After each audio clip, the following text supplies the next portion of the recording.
Michael and Ann, stand by. I want to bring in Congressman James Langevin, a Democrat and member of the House Armed Services Committee. Congressman, good morning.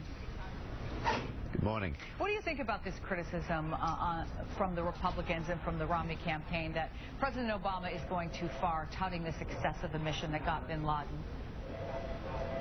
Well, first of all, the mission that got Osama bin Laden was an extraordinary mission, carried out nearly flawlessly. And it was President Obama, our commander-in-chief, who gave the order to go in and take out Osama bin Laden, and the mission was a great success. And because of that victory, because of that success and the extraordinary work of SEAL Team 6, that we are much safer than we ever have been. Well, let me ask you about Al-Qaeda still is out there, and we have to be ever vigilant.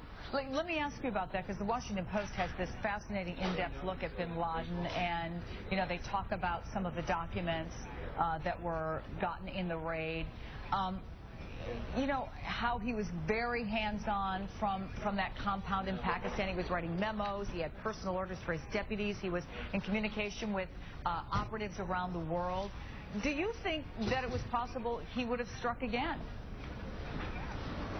Oh, I think it's very possible. If given the opportunity and given the right weapons, certainly if he were able to get his hands on weapons of mass destruction, or any member of Al-Qaeda or affiliate of Al-Qaeda, if they were able to get their hands on weapons of mass destruction, whether it be chemical, biological, or nuclear, clearly they would have used them. Thankfully, we haven't seen the worst actors get their hands on the worst weapons, but it's something that I am ever mindful of, both as a member of the House Armed Services Committee and the House Intelligence Committee.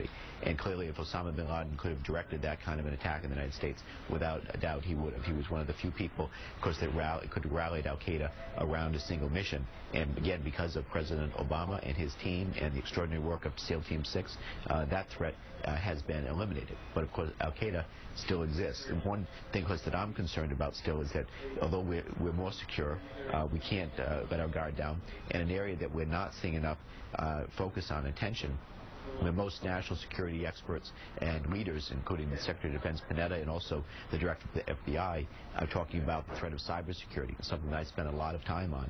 And what could only have been done, attacks carried out through use of kinetic weapons, could now be carried out using just a few strokes of a keyboard on a computer with someone with the right skill set.